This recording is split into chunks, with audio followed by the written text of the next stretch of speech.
नमस्कार दोस्तों।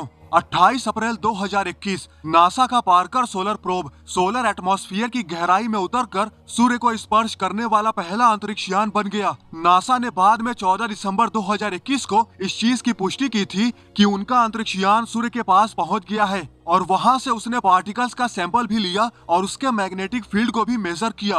पूरी दुनिया ने प्रशंसा और आश्चर्य के साथ इस खबर का स्वागत किया। हालांकि हर किसी के मन में शुरुआती उत्साह और आश्चर्य की जगह जल्द ही एक जिज्ञासु क्वेश्चन ने ले ली कि आखिर एक अंतरिक्ष यान अत्यधिक तापमान के तहत पिघले बिना सूर्य के करीब कहीं भी पहुंचने में कैसे कामयाब रहा।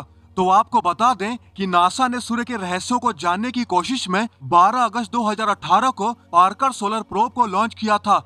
इस मिशन का उद्देश्य सूर्य और उसके एटमॉस्फेयर और सोलर विंड को स्टडी करना था। ये शानदार प्रयास रिवॉल्यूशनरी था।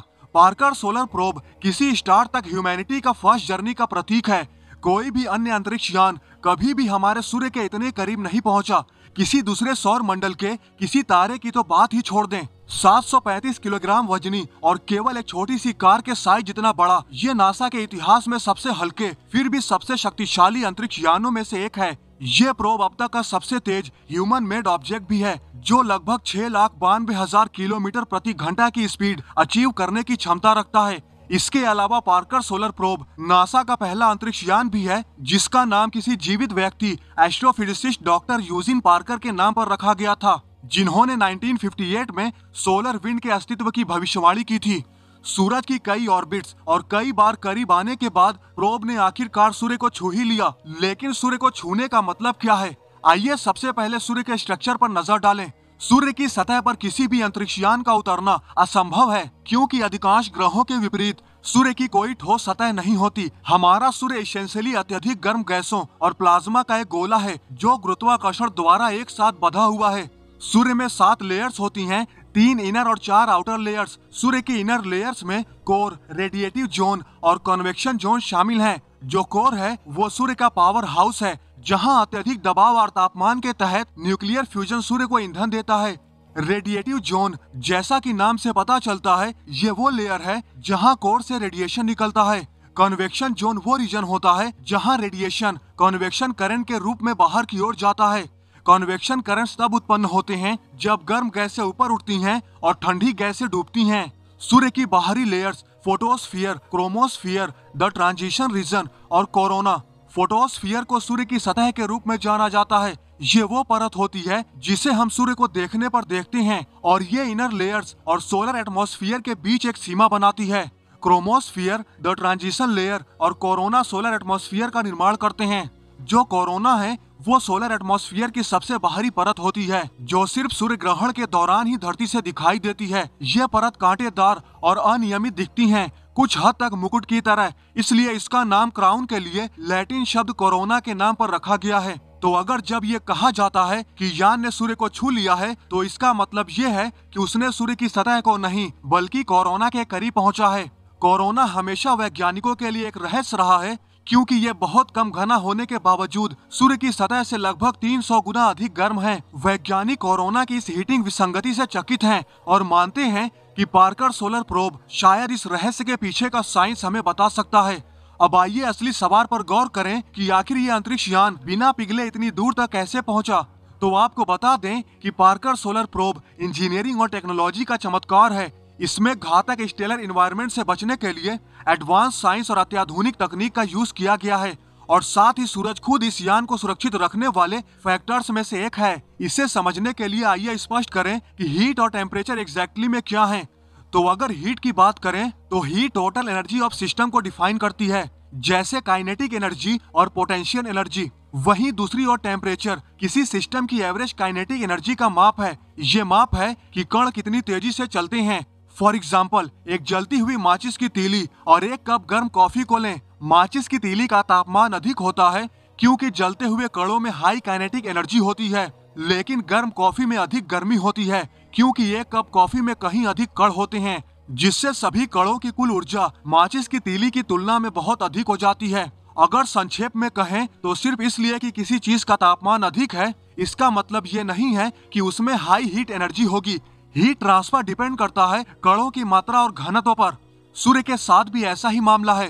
कोरोना का तापमान बहुत अधिक होता है क्योंकि कणों में हाई काइनेटिक एनर्जी होती है। हालांकि कोरोना का घनत्व कम होता है क्योंकि हाई टेम्परेचर वाले कण बड़े क्षेत्र में बिखर जाते हैं। इसलिए तुलनात्मक रूप से सूर्य से केवल कुछ कण ही यान के साथ संपर्क करेंगे, जो गर्मी से होने वाले नुकसान के जोखिम को काफी कम कर देता है। इसलिए भले ही कोरोना का तापमान 1 मिलियन डिग्री सेल्सियस हो, ये यान को 1400 से 1500 डिग्री सेल्सियस तक ही गर्म करेगा। वहीं जिस तरह से हम खुद को धूप से बचाने के लिए छाते का इस्तेमाल करते हैं, उसी तरह अंतरिक्ष यान थर्मल प्रोटेक्शन नाम की एक एडवांस हीट शील्ड का यूज करता है, जो 2.5 मीटर चौड़ी 11.5 सेंटीमीटर मोटी कार्बन की ढाल है, जो अंतरिक्ष यान को सूरज की धूप से बचाती है। ये heat shield super heated carbon composite के 2 पैनल्स के बीच हल्के कार्बन फोम कोर से बनी होती है। शील्ड की सूर्य की ओर वाली सतह को एडिशनली स्पेशल व्हाइट कोटिंग के साथ पेंट किया गया है, जो उस पर पड़ने वाले अधिकांश सूर्य के प्रकाश को रिफ्लेक्ट कर देता है। सुपर हीटेड कार्बन और कार्बन कंपोजिट, इन दोनों कार्बन मैट्रिक्स में एम्बेडेड कार्बन फाइबर होते हैं। ये अपने हल्के वजन, हाई टेम्परेचर रेजिस्टेंस और स्ट्रक्चरल स्टेबिलिटी की वजह से हीट शील्ड के रूप में उपयोग की जाने वाली सबसे अच्छे मटेरियल्स में से एक है। फोम कोर में लगभग 97% हवा होती है और ये गर्मी के अच्छे इंसुलेटर के रूप में काम करता है। इस तरह thermal protection system 1650 degree Celsius तक के तापमान का सामना कर सकता है। अब चूंकि ज्यादातर हीट शील्ड प्रोब के पीछे होती हैं, इसलिए थोड़ी सी भी गड़बड़ी पूरे अंतरिक्ष यान को सूर्य की गर्मी के संपर्क में ला सकती है। ऐसे मामले में पृथ्वी से प्रोब के ओरिएंटेशन को नियंत्रित करना असंभव है, इसलिए वहां पर प्रोब अपने आप को खुद ही नियंत्रित कर रहा है। प्रोब में सूर्य के साथ अपने खुद के अलाइनमेंट का पता लगाने के लिए एक मैकेनिज्म लगा है। पार्कर सोलर प्रोब के किनारों पर 7 सोलर सेंसर्स लगाए गए हैं। जब इनमें से कोई भी सेंसर सूरज की रोशनी का पता लगाता है, तो वे सेंट्रल कंप्यूटर को चेतावनी देते हैं और अंतरिक्ष यान अपनी पोजीशन को रीअलाइन करता है। इस तरह इंस्ट्रूमेंट्स सोलर एटमॉस्फेयर से सुरक्षित रहते हैं। अब भले ही अधिकांश हीट शील्ड अंतरिक्ष यान के पीछे छिपा हुआ है, फिर भी कुछ हिस्से ऐसे हैं जो बहादुरी से बाहर निकले होते हैं और खुद को सूर्य के घातक रेडिएशन के संपर्क में लाते हैं।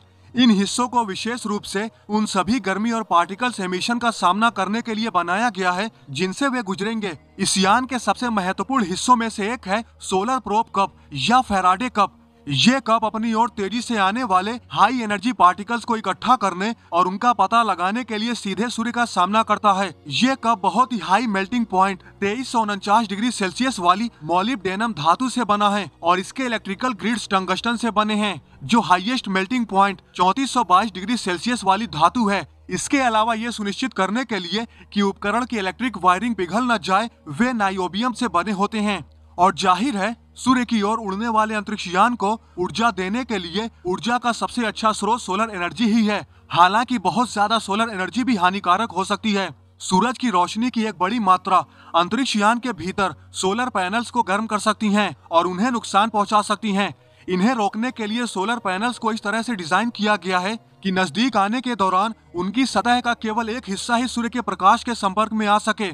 इसने सनलाइट के ओवर एब्जॉर्प्शन को रोका, साथ ही अंतरिक्ष यान को चलाने के लिए पर्याप्त ऊर्जा भी प्रदान की। सोलर पैनल्स को एक साधारण कूलिंग मैकेनिज्म का यूज करके भी ठंडा किया जाता है। ये अंतरिक्ष यान water cooled solar array cooling system का भी यूज करता है। सोलर एरेस को ठंडा करने के लिए यान में लगभग 3.6 लीटर पानी का उपयोग होता है। पानी सोलर पैनल्स में लगे छोटे चैनल से बहता है और फिर अतिरिक्त गर्मी को एब्जॉर्ब कर लेता है। गर्म पानी फिर 4 रेडिएटर्स में फ्लो हो जाता है, जहां से गर्मी अंतरिक्ष में रेडिएट हो जाती है। ये सोलर एरेस को कुशलता पूर्वक फंक्शन करने के लिए पर्याप्त ठंडा रखता है। इस तरह से पार्कर सोलर प्रोब अपने आप को ठंडा रखता है और सूर्य की गर्मी से बचा रहता है। तो दोस्तों, आज के लिए बस इतना ही। आई होप आपको ये वीडियो जरूर पसंद आई होगी। अगर आपको ये वीडियो पसंद आई है तो लाइक और शेयर करना न भूलें और ऐसी ही अमेजिंग वीडियो देखने के लिए हमारे चैनल को सब्सक्राइब करना तो बिल्कुल भी न भूलें।